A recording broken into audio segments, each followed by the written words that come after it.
Really? Ugh. All right, You don't we're like recording. We're recording. Oh, we are. Okay, We're you recording. guys. Let's not miss the gems. Let's not miss the gems. Okay, so I'm really excited. I feel like we're on a good stretch of like exciting guests for different reasons. This is somebody who I have known for a very long time. Who we went to the same college, but we did not know each other there. We met through one Matthew Ann Palmer here in Los Angeles, and I like to call Matt Palmer Matthew Ann Palmer because he hates it. And it was a dumb joke that I started for no reason. But what I am really good at with Matt Palmer is finding something that aggravates him and then just keep doing it. And so we need to have a contest because I guarantee you I'm better at it than you are, baby.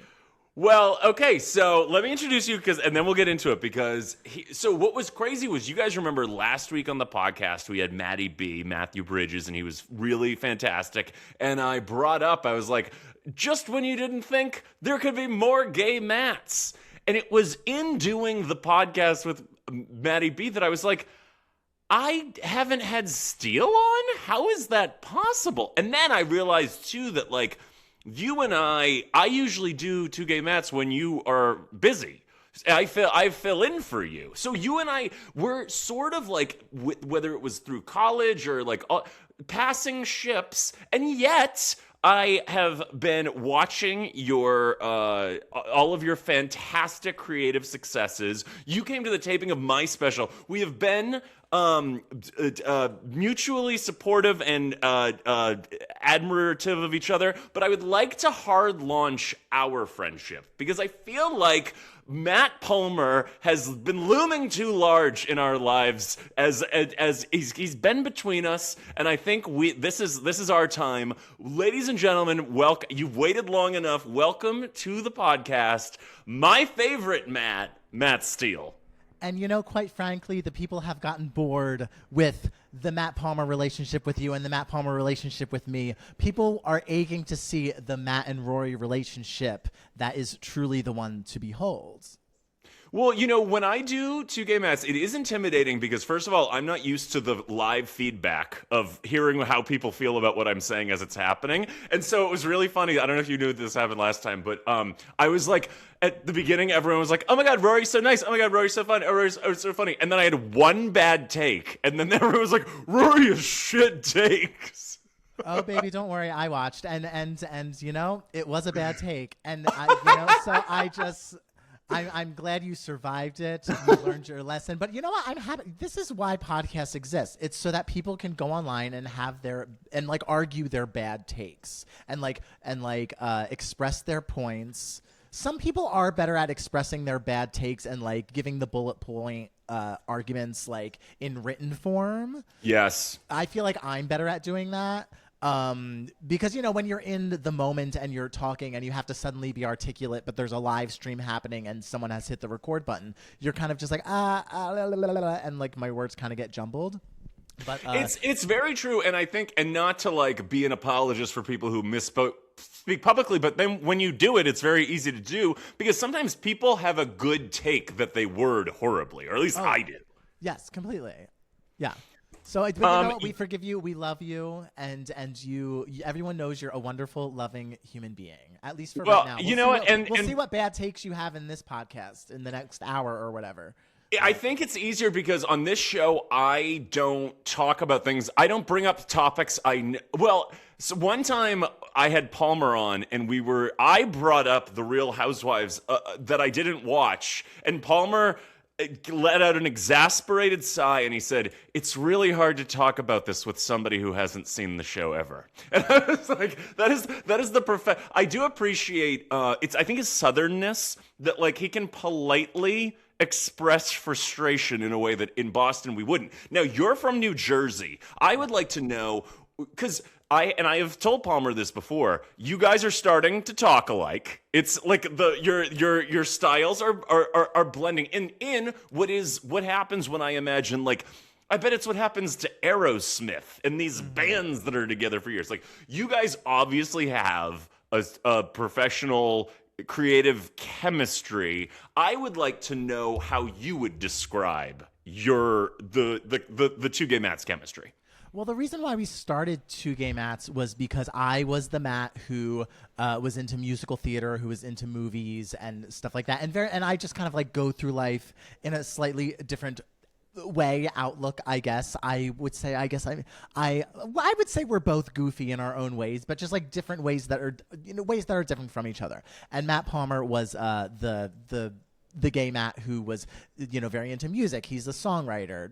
He knew so much more about pop music than I knew at the time. When we first started living together, I didn't even know what a single was. Like, people kept talking about all these things like a single, and I would just be like, I don't know what that is, but okay.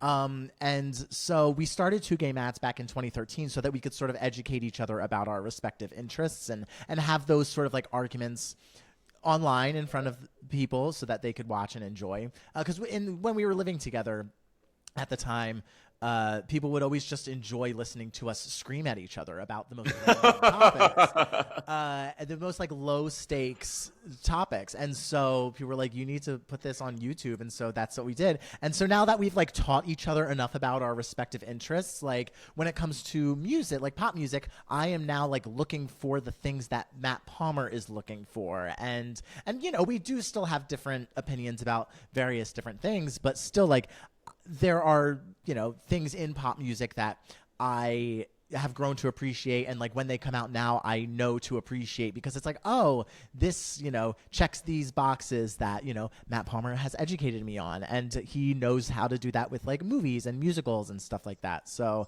we sort of have we know we've taught each other like about our respective things enough to know, what makes them good, and so I think it's just years and years and years of that has caused us to develop that sort of chemistry, I guess.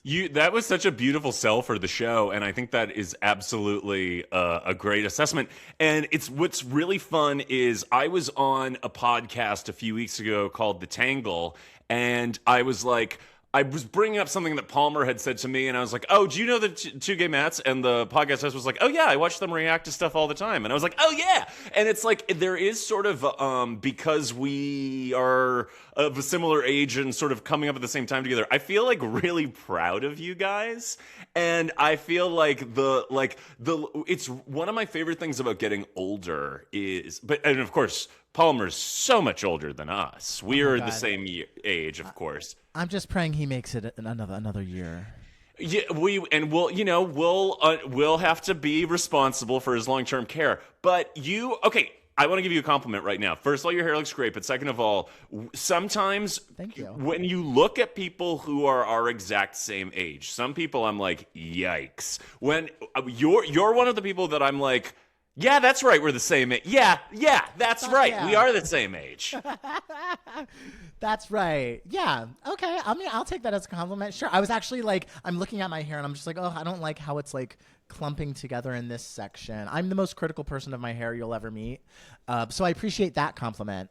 And I do appreciate the other compliment as well. Thank you. Because you're maintaining beautifully. And but I want to talk about some of the cool stuff that you've been up to, because listen, on the Two Gay Mats program, which we love, you guys are always talking about new releases and pop culture stuff. I want to do the hard-hitting Matt Steele interview. I want this to be your Barbara Walters moment. And so you grew up in New Jersey. Your mother is so funny. When I watch the clips that you post of her on social media, it makes me very happy. There was something about when there was a new pope that was really funny, and she does exercises in the living room. I just want to know, like, growing up, and you're like a huge Carol Channing stan, and musical theater, brilliant. Like, did you know growing up that because sometimes us performers,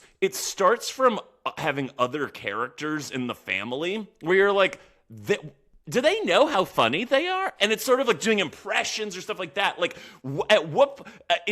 you seem like somebody who came out of the womb ready to be in several Broadway productions immediately. Like, when did you put together, like, oh, that's sort of what I'm built to do? Well, thank you, darling. I mean, the thing is, I don't think I'm funny. Like so many people, whenever they call me a comedian, I'm very uncomfortable because I never saw myself as a comedian. I don't see myself as a comedian. If people find me funny, I think that's I think of myself as like an actor. I think of myself as, I guess, an entertainer. I think of myself as someone with opinions. I don't know. I think of myself as someone who likes to tell stories, but I genuinely, like, when I look in the mirror and I watch myself, or I do this or I do that, I don't think that I'm funny. And so whenever I get that compliment, I'm always like sort of taken aback by it. I don't know. I grew up with, in central New Jersey, there's a lot of little ladies who love screaming at you, and that's how they show their love. And that's just like in my blood. And so when people think I'm being funny, I'm truly just like, there's nothing funny about me. I'm just expressing myself.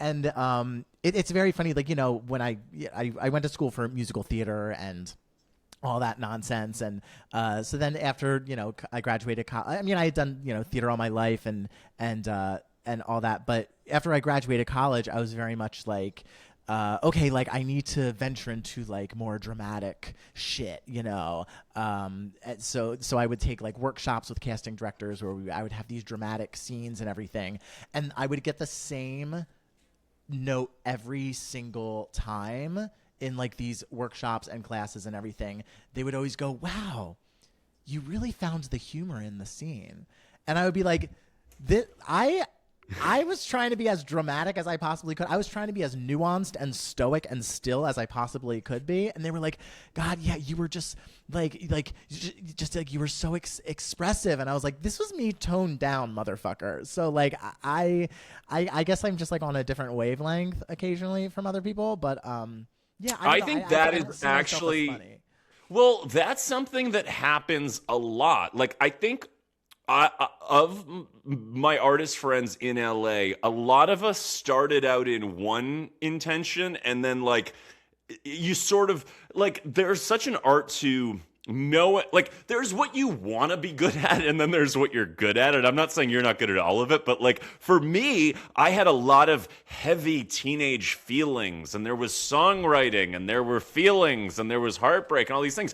And then ultimately, like, the artist that I have grown up to be is like very goofy and silly, and like that's not really part of it at all. Then you look at somebody like Palmer, where it's like and he's still a brilliant musician, but like I tell him all the time, I'm like, you're really good at this whole other thing, like, what you guys do on the podcast, and like that is a completely different skill set for music. And I think like a lot of things going well for performers is making sense of the intersection between what you're trying to put out and what people want to get from you. And it was actually like really awesome for me to realize, oh, they just want me to make them laugh. Like, that's Sure. it.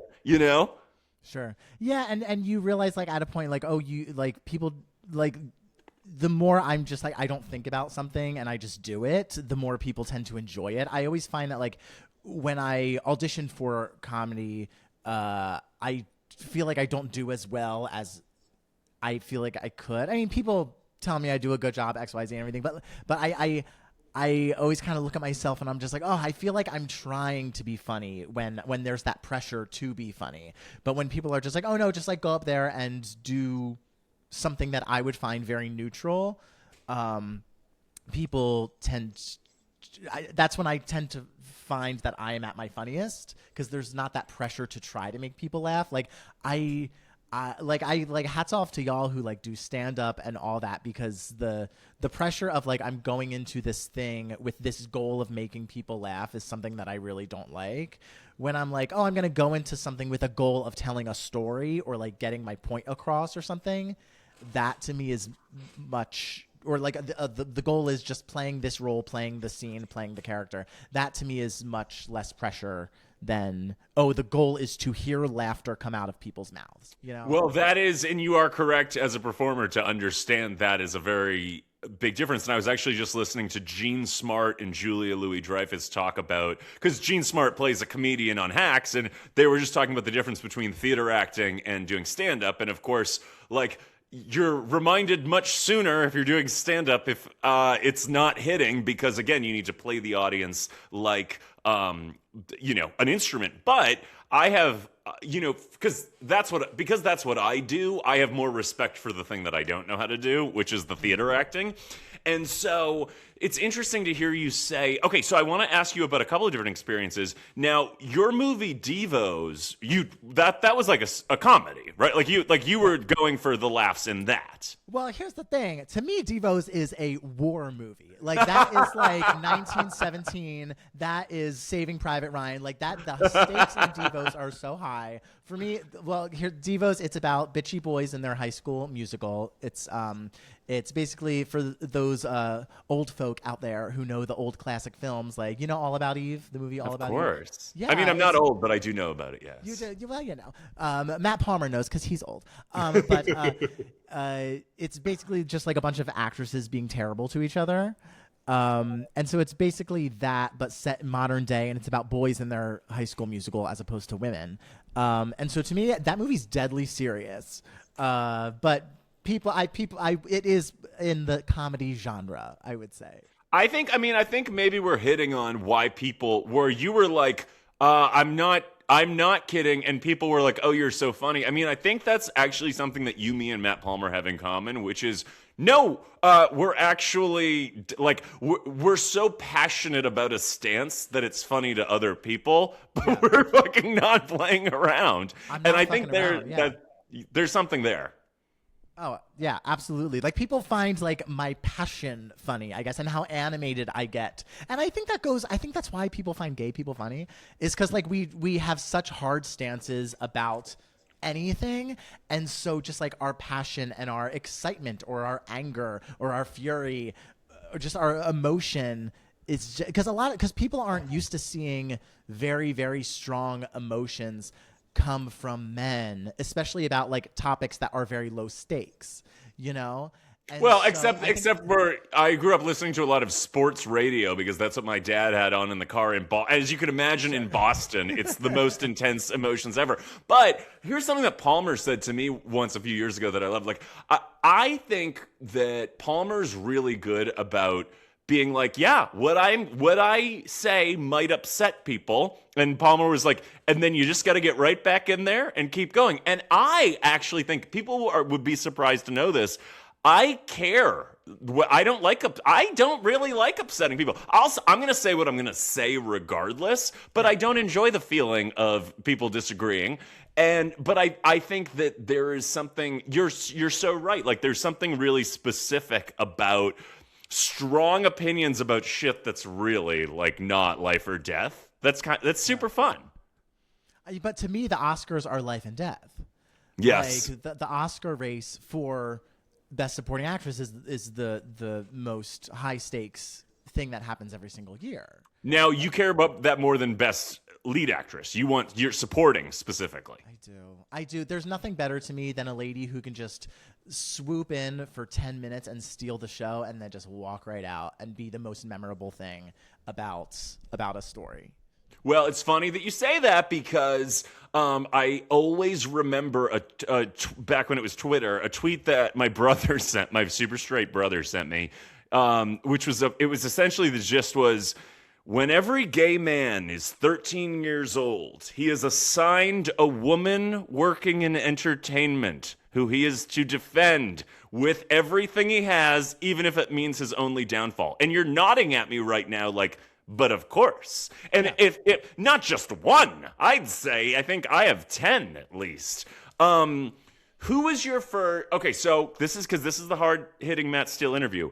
Who was your first diva love? Oh God, probably Mistress Merriweather from the movie Sleeping Beauty. That to me was like, as a child. Oh no, you know what? Actually, Sleeping Beauty was before Barney, because then it moved on to Baby Bop from Barney. I would have literally died for that woman. Like, did you feel like she was underrated? Underrated? I think she got the praise that she deserved to get. She wasn't underrated in my household, honey. I'm just wondering if you felt like why you felt defensive of her.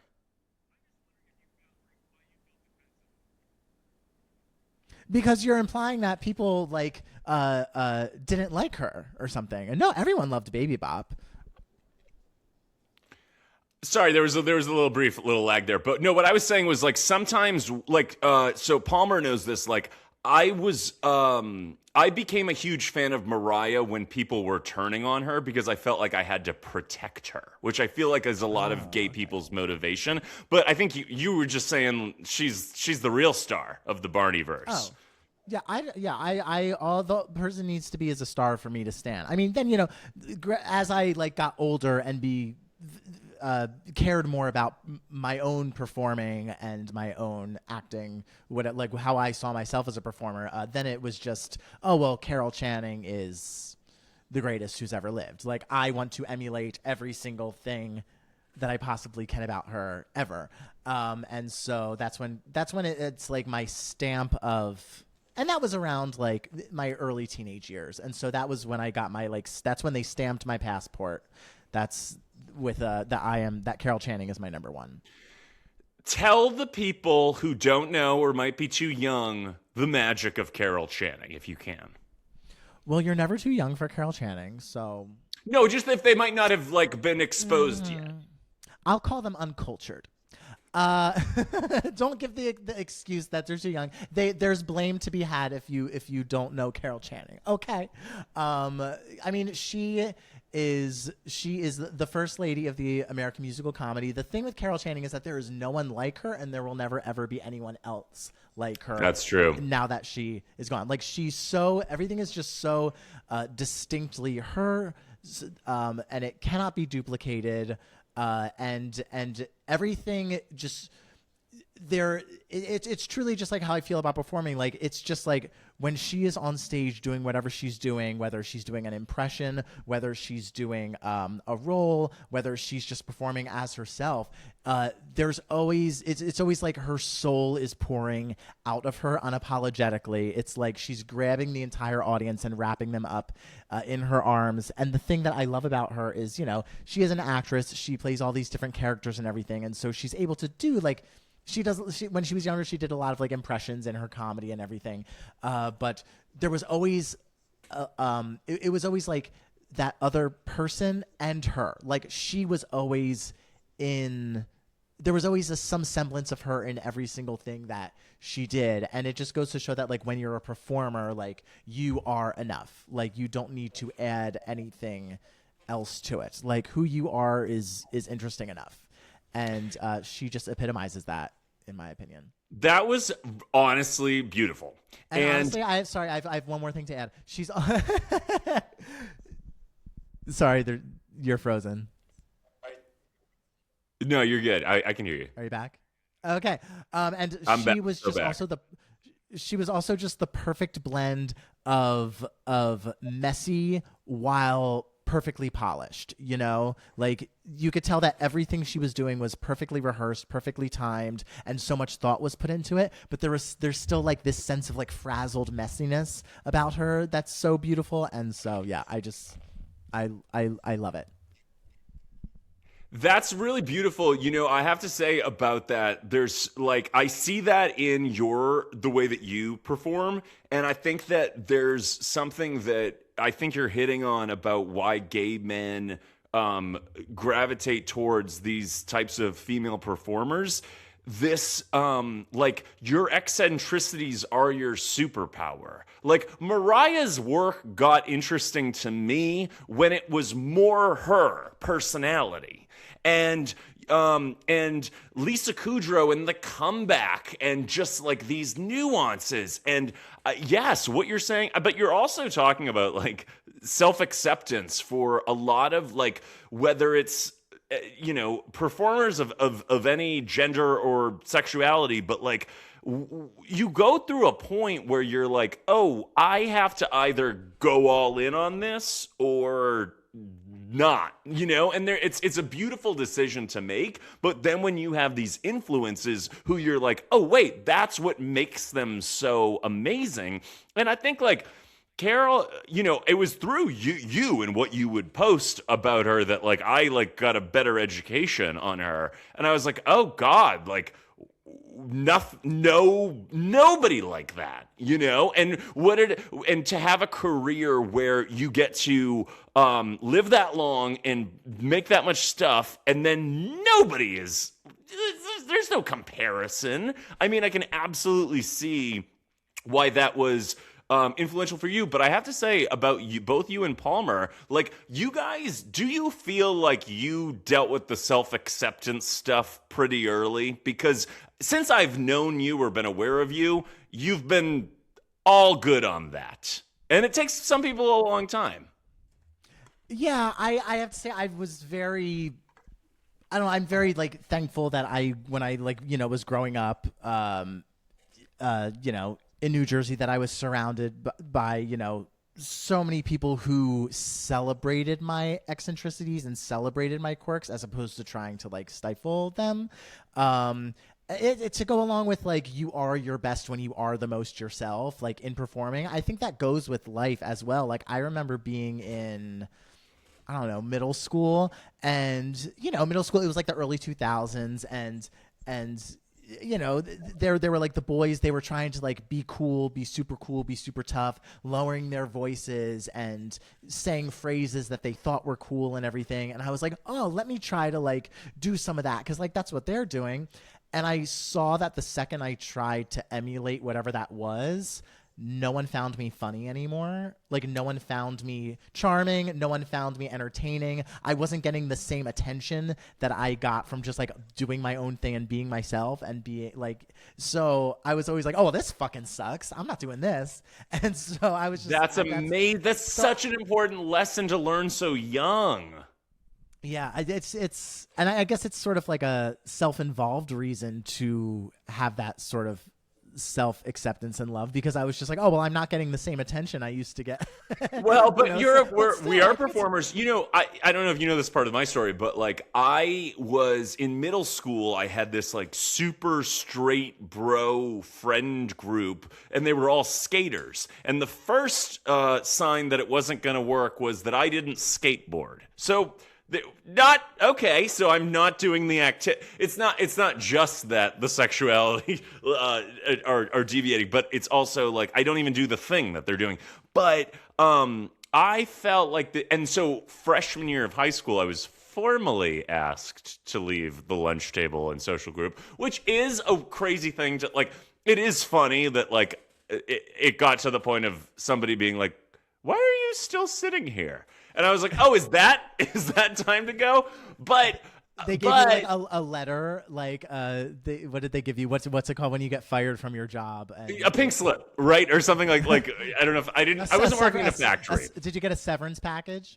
No. Oh, please, not in the least. But do you want to know what the issue was that triggered that conversation?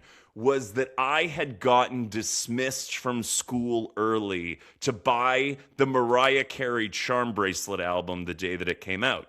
And one of these straight boys looks at me and he goes, "Did you really get like dismissed to go buy Mariah Carey?" And I looked at him like, "Yeah, why the fuck didn't you, asshole? It's a great album, and what the fuck?" And it was like, it was such a good lesson early on, but it was so like awkward and painful and bad. But I just think one of the major sources of the magic for you and Palmer is that you guys figured out self-acceptance and like leaning into your eccentricities earlier than a lot of people, and I think a lot of your fans really respond to that. Well, well, thank you. I appreciate that, and I also. Something I guess about me is that because I had, friends in, I remember late elementary school, early middle schools when like skating was very much like a big thing. And I had friends that were very much into like the skateboard and remember the fingerboards? Oh, yeah. I always had the fingerboards and they would show me all this stuff and I had no interest in it whatsoever, but I still was just like, oh, but I was always amused at how interested in it they were. So I was still very much just like, well, I want to be your friend even more now because there's something different about you. I've always like been drawn to people who have very different interests from me. Sometimes when I hang out with all musical theater people, I'm just like, oh my God, can we all shut up for 5 fucking seconds? But I love love just being friends with people who have different interests from me, and I also like love dating guys who have very different interests from me as well.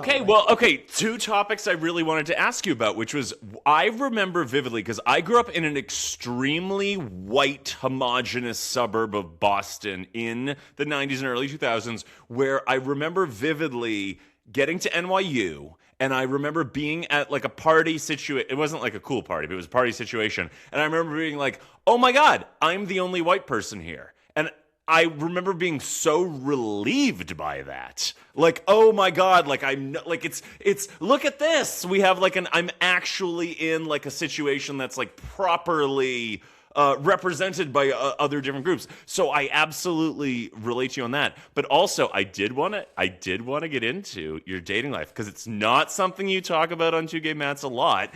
And it's something that, listen, sometimes you and I swipe past each other on the app. Sometimes I see Matt Steele is swiping away on the Hinge. Hey, baby. And so what I want to know is, what is your type? Again, my type is the opposite of me. Like in any direction. I have dated guys who are super outdoorsy. I've dated skater guys. I've dated very super edgy guys, like with lots of tattoos. I've dated like I just anything that's like I just don't tend to romantically vibe with like fellow quirky musical theater gays, because I'm like, I feel like I have that all covered. I always love like being fascinated by someone, and you know, the more different they are from me in terms of their interests, the more fascinated I am by them. And also, and this is kind of selfish, the more fascinated they are by me. And I like it when people are fascinated by me. Like I like it when they want to hear me talk about the things that I want to talk about, and when they're learning something, and when I can learn something from them. So that's like very much what I'm attracted to. I do tend to go for like guys who tend to guys who are a little quieter, a little sweeter. I very much am attracted to guys who are very capable in like a handy sense, like guys who can like build something, or guys who can fix something, or got like something like that. Like I just like find that very attractive. Yeah. Well, I have a joke in my act about how I have a history with liberal guys who have conservative dads. And the point of the joke is that they knew better than to think like their dads, but they still inherited some useful skill sets. Love it. Because guess what? I don't know how to change a tire. No. I hope he does. Yeah. I'm not going to learn. No. Oh, my God. That actually tracks for you, and I actually think that... Don't you think it's so creepy when you meet a gay couple that, like, looks alike? Like, they're the same. And I'm like, ew, I wouldn't want somebody just like me. Yeah, no. I've never dated another redhead. Like, I would be down, but it's just never happened. So, okay, so it's not like you're anti-redhead, you're just... No. It just hasn't happened. No, baby, we are the chosen people. We are the magic nymphs and leprechauns of the world. So it's honestly, it's very rare to find another redhead, period, let alone another gay redhead. So it's not like I'm just like surrounded by a sea of redheaded gay men for me to like choose from. But you know, they're out there, but it's just never happened. And I'm sad about that, because, you know, we need to have a kid together and have a little redheaded baby. I like that you're invested in propelling the redhead population. I think that's a beautiful act of self-love, and I would love to see that for you as well. But I also like that you're open-minded. Any other, like, if people are listening, are there any other like boxes that Matt Steele likes checked from a man? Someone who communicates well, although, you know, all of the guys who have been an integral part of my romantic life have been notoriously terrible communicators.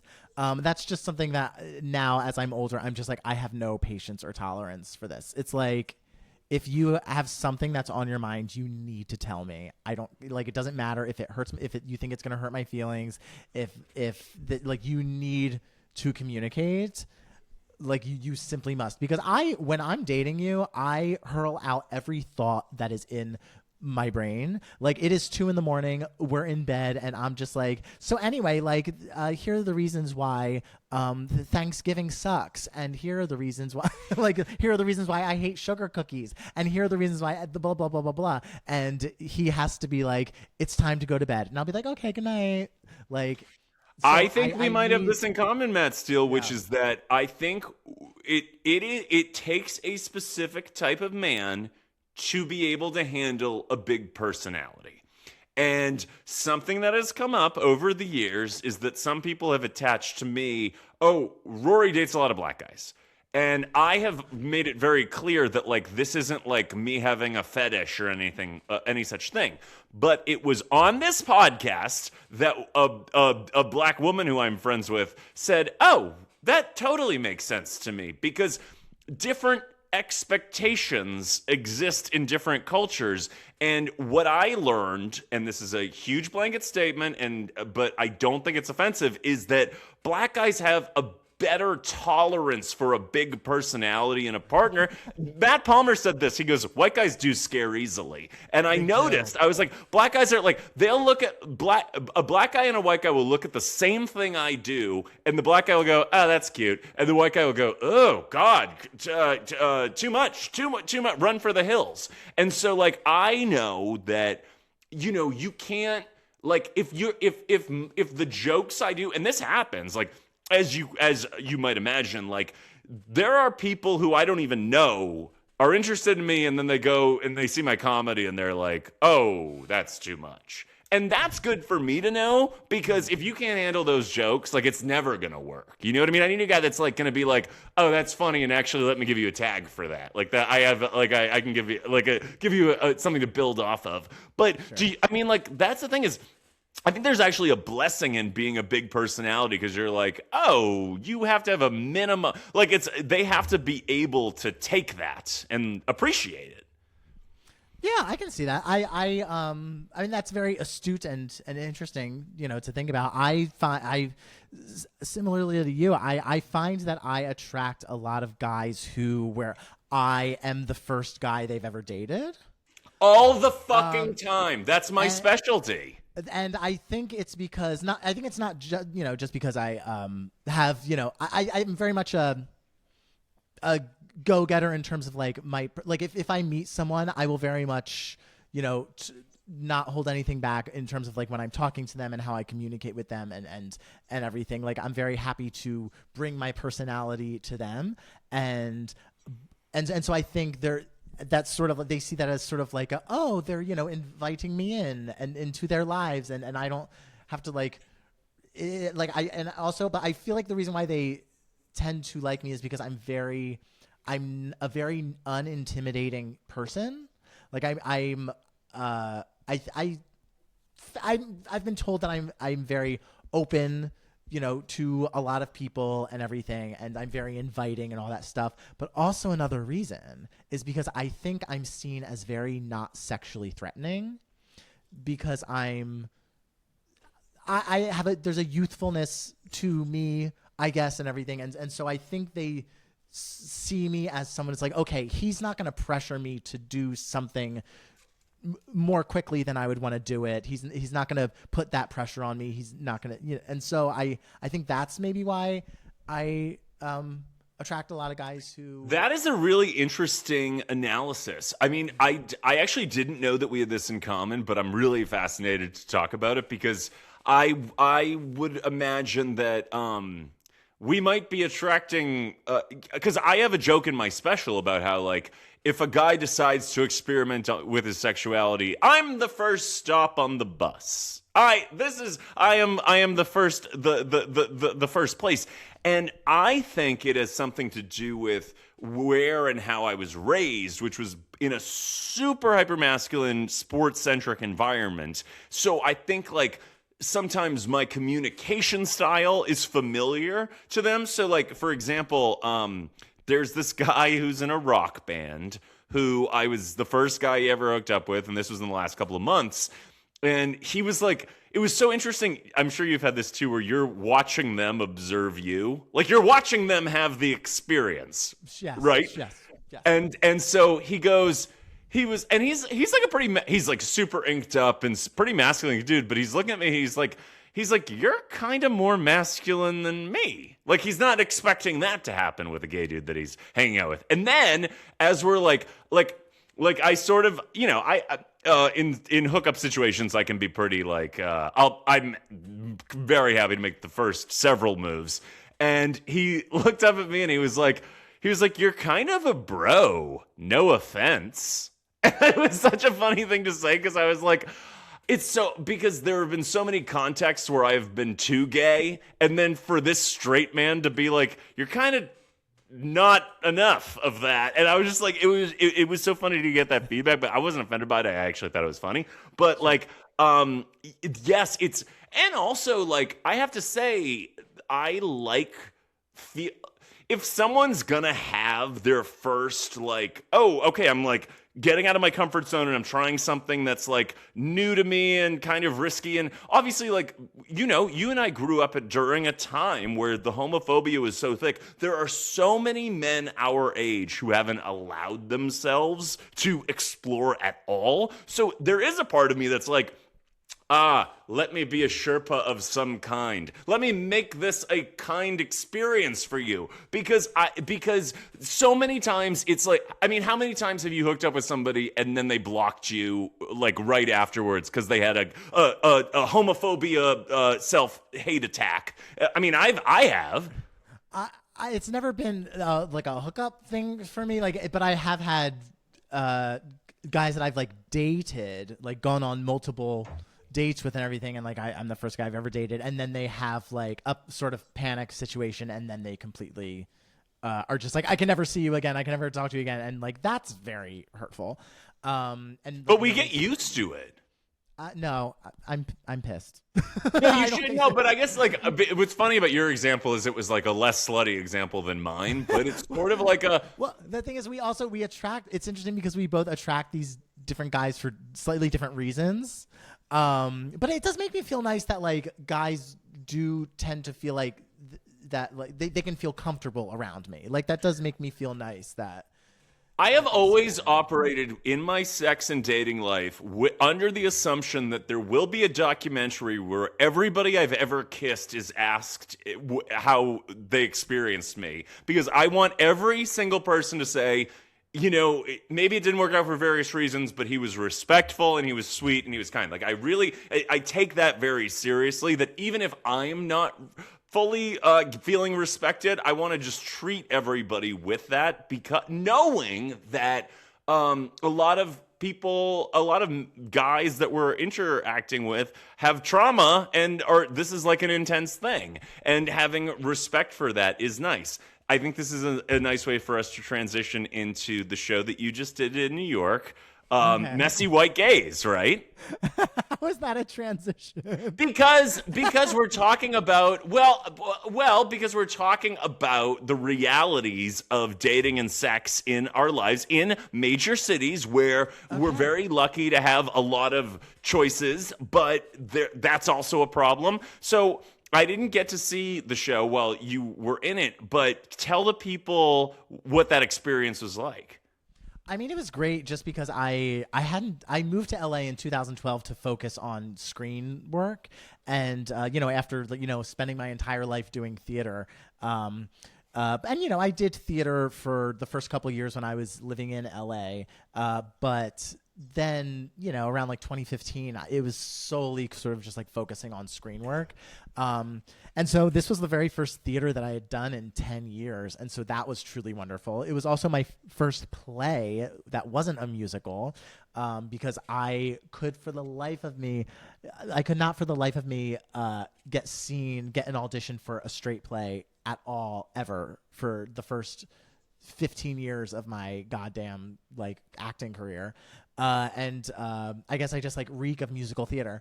But so it was so wonderful just like being in a play, doing theater in general, but like being in a play and just like And it was also, I was the understudy in the show. I was one of the 2 understudies that they had. And so it was cool sort of being able to, dip my toe into those waters of being able to see like, oh, I'm covering 3 different roles and feeling the pressure of having to jump into one of That's those a roles, lot. like, in a given like moment. And when I ended up going on the first time, I didn't know I was going on until like an hour and a half before I went on.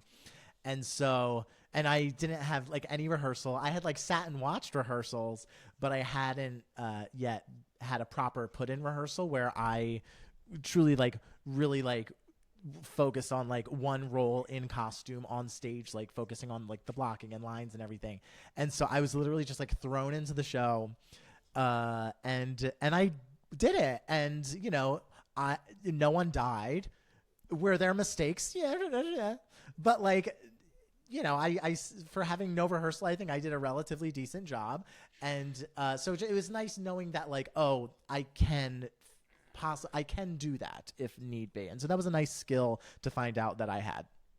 The stand-up equivalent of that is when you're first starting out and you're going to open mics, there are a lot of them that are run where like you don't know who's going up next until the next person is gone. So it's that sort of like the standby energy that's very scary.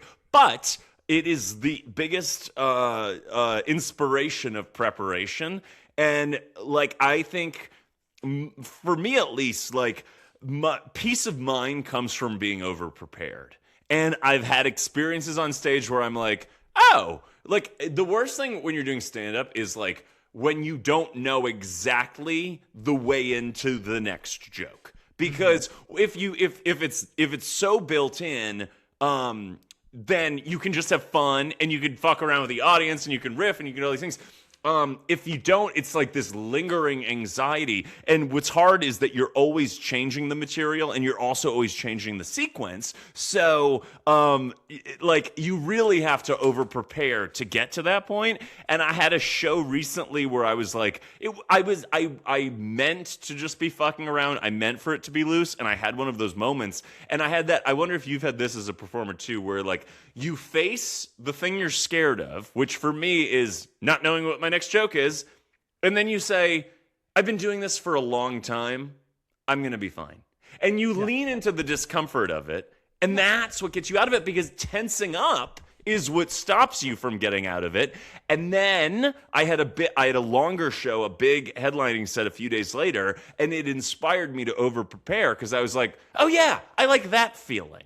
And so for you to jump in so last minute, that's really impressive that you even knew the lines. I love how like people are so fast. They're just like, it's a lot of lines that you weren't, because you're not doing them every night. That's intense. But the other understudy and I would like run the entire show together, bounce back and forth, like he and I backstage and during rehearsals and stuff like that. I will say the big cushion that gave me peace of mind with having to jump into the show is that Drew Droege, who wrote Messy White Gaze, is such a fucking hilarious, phenomenal writer. And every single line in Messy White Gaze was fucking hysterical. And it was wonderful. The role I went on for was a role that was played by PIZZERIAS, who's this amazing comedian in LA. And it's the wildest, craziest role like in the show. So there was peace of mind knowing that like, okay, even if I don't necessarily land all these lines in the best way I possibly can, the lines are still so fucking funny and the role is still so fucking funny that it's kind of foolproof. So there was comfort in knowing that like, even if I don't do an amazing job, the audience will still enjoy me, So the audience will always enjoy you, Matt Steele. First of all, let's be real.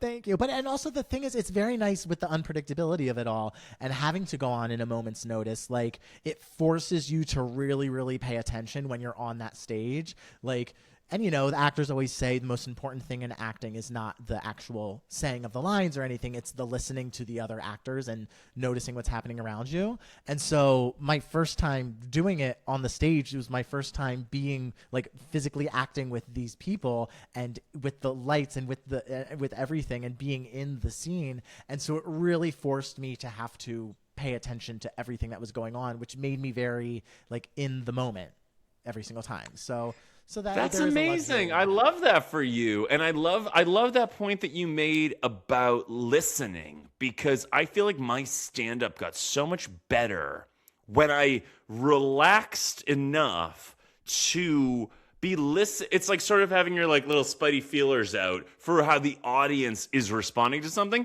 Because even if it's like, it doesn't have to be as dramatic as like, oh, they didn't like that joke. It could just be like a nuance in how that laugh went over that if I remark on, they're psyched because I'm there with them in the room. They're not watching a film of me. We're there together. And I love that part of live performance. I was jealous that I didn't get to see you in Messy White Gaze. I did wonder who in the cast was fucking. I did wonder. Also, Drew Droege, by the way.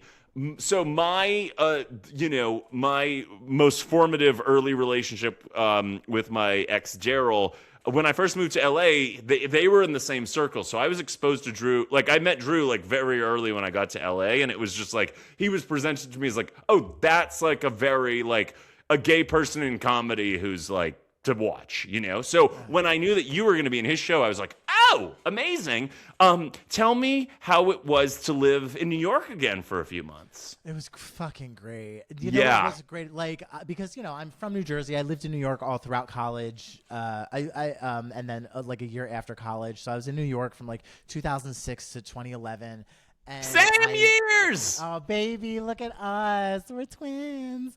And so I just like, I love it. And when I moved to LA, I was just like, oh God, this place isn't a city. It's a fucking glorified suburb. And I've grown to love LA, since I've moved out here and everything. But yeah, I miss that just, well, you know how like people are like, oh, I hate it when I hear noise from my neighbors. I hate it when I hear noise outside. I fucking love noise. Oh, outside. wow. And also I'm a very like heavy sleeper, so I could sleep through a nuclear apocalypse. I do sleep well. Yeah, I am the same in that way. So that doesn't bother me, but like I love hearing like my neighbors. I love hearing outside noises like at any time of day. It just like it makes me feel like I'm alive and I'm like an active part of society. Just like being able to walk everywhere again, it was just so fantastic. And I was also so spoiled when I was in New York because my really, really good friend from college, her parents, they own an apartment in New York City in the West Village. And so they only stay there when they just visit New York. And so they let their friends and family like stay there when they're not using the apartment. So they let me stay there for like 2.5 months for free. So I got to live in the West Village in the fall in New York for free. The best time. I was living in the nicest part of the city during the nicest time of year. I had an acting job that was also low pressure because it wasn't like I was really rehearsing. and so like I realized like I am so spoiled right now. This is not how it always is. Like I'm looking at New York again through very rose-colored glasses. I also like in the second hand, I had to be out of the apartment in middle of December because they're actually selling the place. So I had to kind of be out of there, while they're in the midst of selling it. So I got so lucky. I found a sublet situation that was a 1-bedroom that was so like dirt cheap, like so cheap. It was in Manhattan. And so I had such a wonderful, like lucky time living there. And I had to keep telling myself, this is not how it is all the time. Like you're getting paid with like a theater job right now. So everything feels easy right now. But like if you were, when the show's over, if you had to go back to a survival job of some sort, it would get a lot more difficult real quick. So like, I was very lucky living in New York again. I do think so. The day that I toured NYU in high school, when I was like, All I knew was that I needed to get from the suburbs of Boston to New York. That was clear. And NYU was my first choice, and it ended up being I applied early decision and got in, so it was the only school that I applied to. But the day that I toured NYU was like that one magical day on the last week of April, where it's the first day that it's 75 degrees out, and everyone's in Washington Square Park. And everyone. Matt Steele, do you want to know what really sold it for me? The Virgin Megastore in Union Square. I could just live in there. I lived in U-Haul, and it was so wonderful. And since then, I thought I would be a New York lifer, and I actually really love I love going to New York a few times a year. And it's kind of a sort of the experience that you had, which is you're like, this isn't where I'm living forever, but you can appreciate it that much more because it's a condensed time. Oh, see, I wouldn't mind living there forever. I would absolutely. But in living there this time, I really realized if I were to make this my forever place at some point, the dream is to be totally bi-coastal. But we'll see. But living there as a person in my mid to late 30s, is when I fully realized if I were to live in New York again, I will need a lot more money. Oh well, that's the thing. I always say it would be the ultimate. It would be the ultimate comedy job that would get me to do it. But you and I, very similar on this as well, which is, and I have a whole chunk in my act that includes a callback about how sexually attracted I am to the Italian men who work in those New York City pizzerias. Huge cock energy. Rory, there is nothing hotter to me than a man tossing pizza dough. Oh my God. It is just the hottest thing a guy can do. And you get the feeling too that when the drunk people show up at 1 a.m. and they have to close up, they'll handle it. It's gonna be fine. Yeah. These Italian men, this is a thing, weakness for New York Italian men. All right, we're going to wrap up soon, but I have two topics that we absolutely have to get to. We can take our time. We can take our time. We can take our time, and that's it. That's it. But two things. Okay, so I was really, really proud of you when I saw you on Dahmer, because I thought you were really great, and that show was a big deal, and I think that show was really well done. And you played a very interesting role in the arc of the series. And I think that it has occurred to me, how have I not been killed? I really do sometimes think I think about the men that I've hooked up with, and I'm I'm so grateful that they didn't rob me. That obviously that story all took place when you and I were babies, barely even born. That must have been a really great experience for you. It was. I mean, book when you're, trying to pursue acting, literally anything you book is just you're over the moon and excited. I had no clue how big this thing would be when I booked it. I was Ryan Murphy's producing this series called Monster. It was and I booked this role. That's cool. And I was really excited about it because, it's not every day you're booking a role, period, but especially a role with more than one line, that's produced by Ryan Murphy. It is very exciting.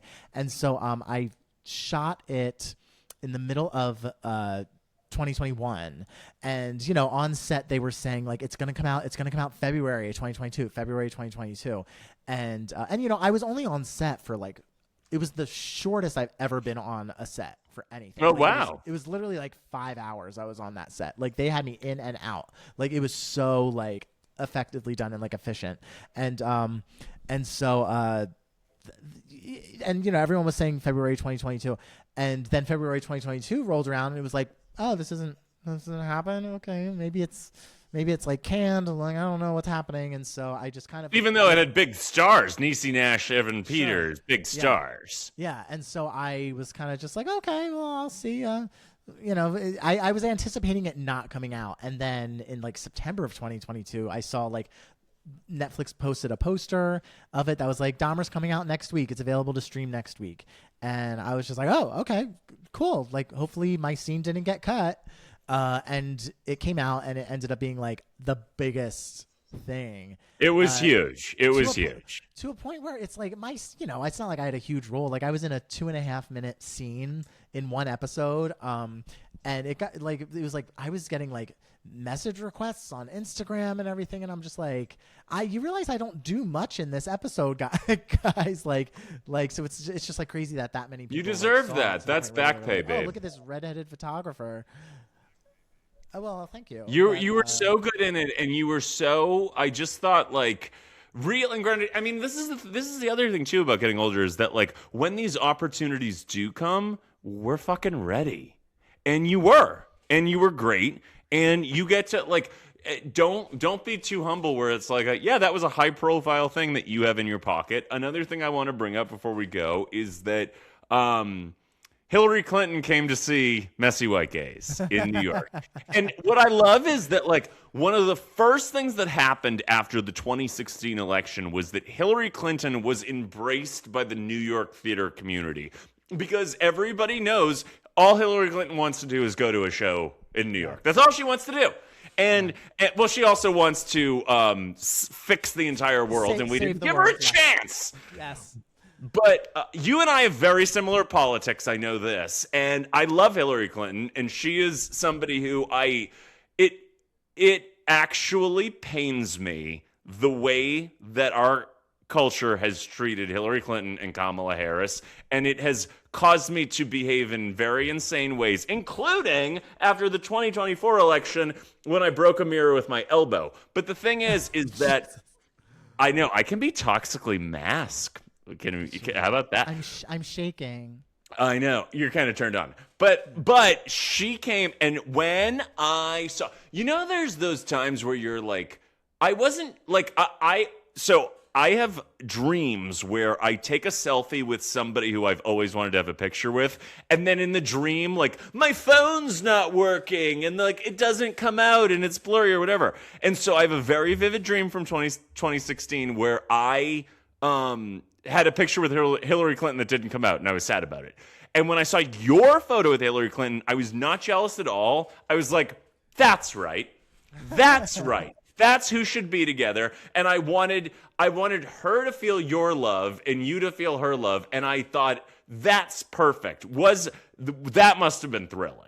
I mean, she is one of my absolute like heroes. I think she's just such a remarkable person. And you don't realize like how remarkable like someone like that is until like you sort of like become an adult and you try to accomplish something big yourself, and you realize how much work goes into it, and how much and like how all the people you have to deal with and work with and collaborate with, and how difficult that can be at times. And so I can only imagine what it's like to I in making a feature film, when I wrote and produced Devos and everything, there were so many people who I had to collaborate with and who came in with these ideas, and some ideas I agreed with, some I disagreed with, and everything. And it was just a lot of work getting this one thing accomplished. And that's a very low stakes thing, like a movie. I can't imagine what it's like, when you do something like, when you do a collaboration that's so low stakes like a movie, you really see, I don't know, it just gave me a different perspective for the people who do have to collaborate on things that are very high stakes, that are truly affecting people's lives, and the people who can do it effectively, like Hillary Clinton, like Kamala Harris, like people who are able to create such change. And of course, does change happen at the pace that me living in California and New York City like would want it to go? No, of course I want to see change happen at a much faster pace and everything. But you really like, I really, in producing my own movie, I really saw like how much work it truly is to get something done, period, let alone something that you're working on with people who completely disagree with you, so I just, all throughout that 2016 election, I always admired Hillary Clinton so much, like even when I was younger, but like in that election year very specifically, I truly like realized like how like impressive she truly is, and how like her election loss truly is what inspired me to keep trying to get this movie made and to never ever ever give up and stuff like that. And so when she, she was at Messy White Gaze, I sat behind her, and she was a little bit to the side, and of course all the dirtiest jokes I was looking over at her to see how she would react to it. And you haven't lived until you've seen Hillary Clinton laugh at a bussy joke. It's really fabulous. And so after the show, I approached her, and I, of course I kept my hands on my heart, and I could have told her all that I just spilled to you and everything, but I simply just told her, I was like, it's so wonderful meeting you. I've been such an admirer of yours for so long.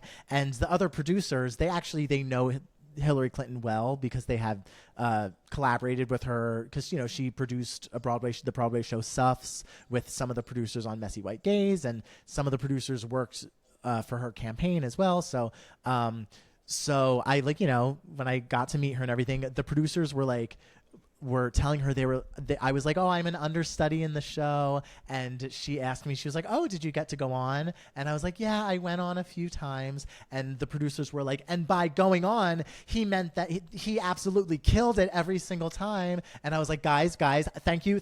I love you, but please do not compliment me in front of the most accomplished woman in the world. I'm not worthy of this. But that's what I was thinking. And so I took a picture with her, and then she, time went by, and she was waiting to take a picture with the full cast.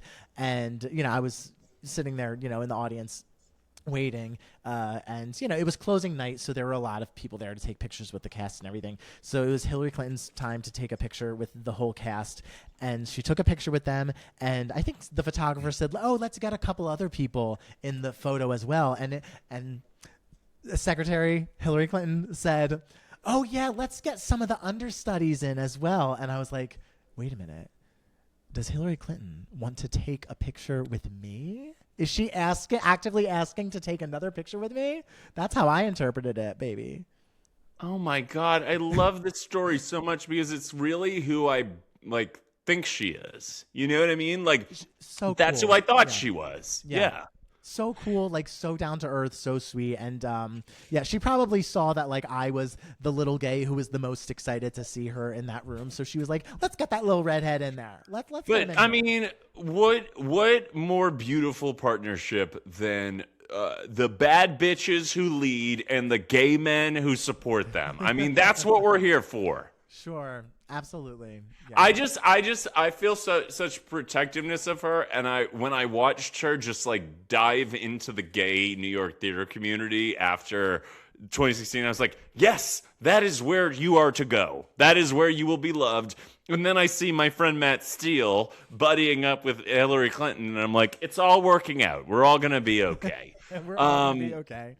No, and I just want to tell you, I'm so proud of all of these moments that you've had, because I think you are somebody who has talents that I don't have, but who is somebody who is, my age in LA, and we're all doing it and we're figuring it out. But I have a lot of respect for your hustle. And I am loving this hard launch of our real Matt Palmer doesn't need to be involved friendship. This is us. This is just us now.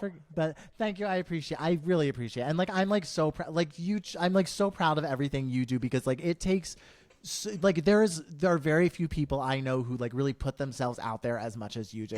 And you truly just the gall that it has to just be I am going to go get up on stage and just talk to people every single waking moment that I possibly can. And just you're so good at it. And your special is so fantastic. And I was so proud of you that night when I got to be blessed enough to be in the live audience for it. Next special you have, you got to invite Hill. Oh my God. Well, first of all, thank you for coming to that. That was a really special night, and I really appreciated that. And I mean, that's something that I think Hillary probably understand, the support of the artistic community in New York and LA and other places, and watching your friends make good stuff. I don't know, we have, of course we have musician friends, because Palmer's one of them, but like I listen to my friends' music and like consume my friends' art, and like when my comedian friends are so fucking funny, like I'll never laugh harder. Like it makes me so happy to see like us doing that stuff, because we know what it takes and we know the years of work that go into it. And so yeah, Matt Steele, I'm really glad that we got to do a proper episode on you one gay Matt. Oh, my favorite topic.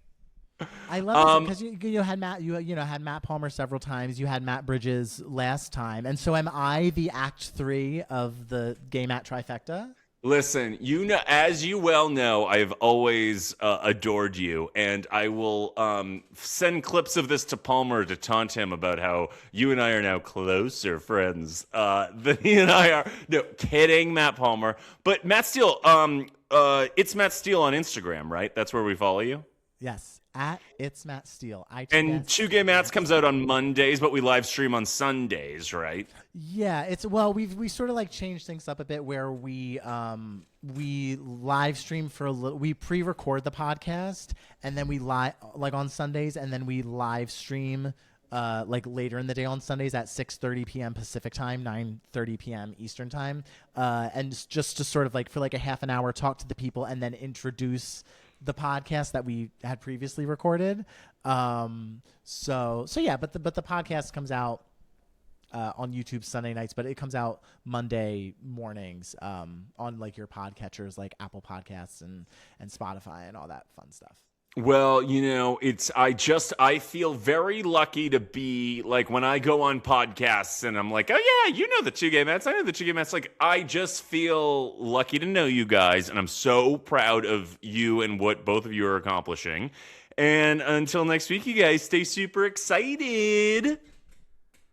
Matt Steele, this was so fun. Lovely. Let's do it again right now. Record.